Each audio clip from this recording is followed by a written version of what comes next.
A very good evening. Hamas leaders have said they have agreed to a ceasefire proposal put forward by Egypt and Qatar.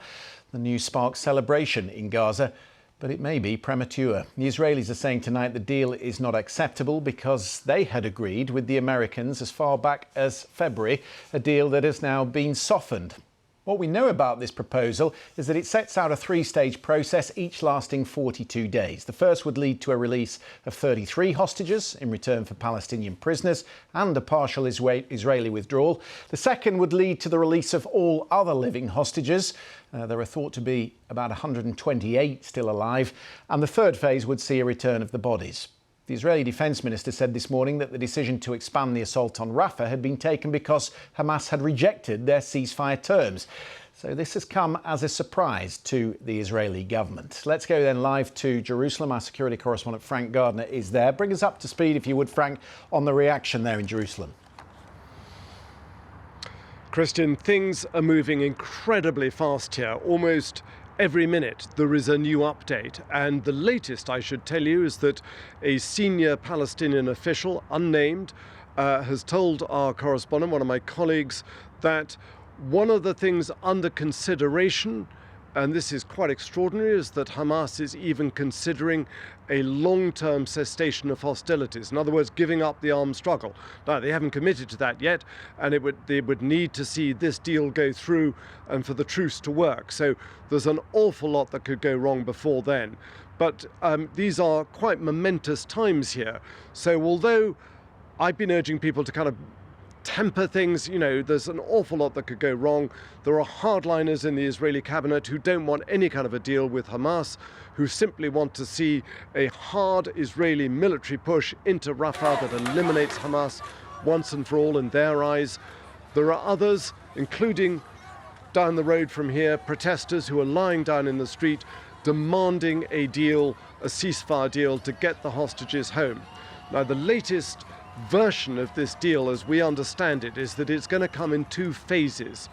And the first phase would see, after 11 days, a partial withdrawal of Israeli forces. There would be release of the remaining female Israeli soldiers, military people who are in captivity. And I should just correct something that was in your queue earlier. It's not, unfortunately, 128 still alive in Gaza.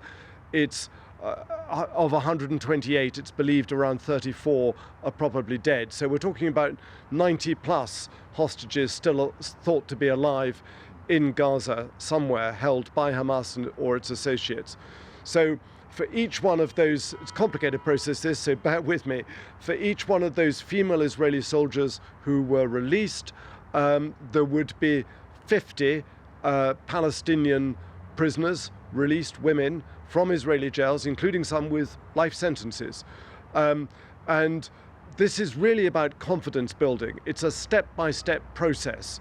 And the ultimate aim is to have a sustained period of calm and no hostilities. Now, that's a heck of a big ask, because there will be enormous suspicion here in Israel that Hamas or Palestinian Islamic Jihad or any other group isn't going to stick to this, that there's going to be rockets lobbed across the border, and then Israel will say, right, the whole thing is off. So there's an awful lot that could go wrong. But the prize is there now, out in the distance, at the top of the hill. People have just got to march up that hill to get to it. Just quickly, Frank, is there anything in the terms that have been agreed, and as you say, some of the detail is quite difficult to get our heads around at this point, but is there anything you've heard there that the Israelis weren't expecting?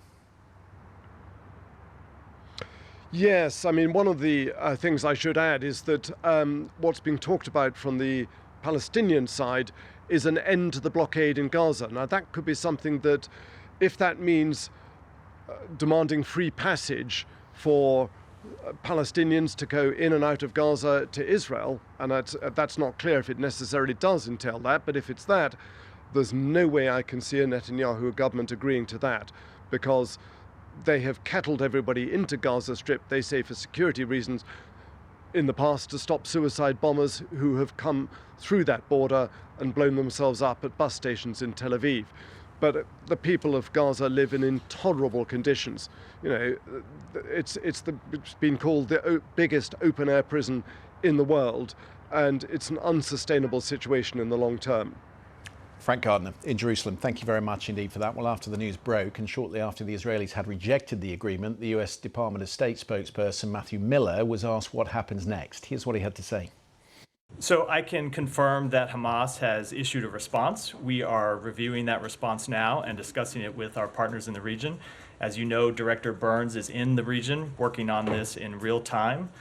We will be discussing this response with our partners over the coming hours. We continue to believe that a hostage deal is in the best interests of the Israeli people. It's in the best interest of the Palestinian people. It would bring an immediate ceasefire. It would allow increased movement of humanitarian assistance. And so we're going to continue to work to try to reach one.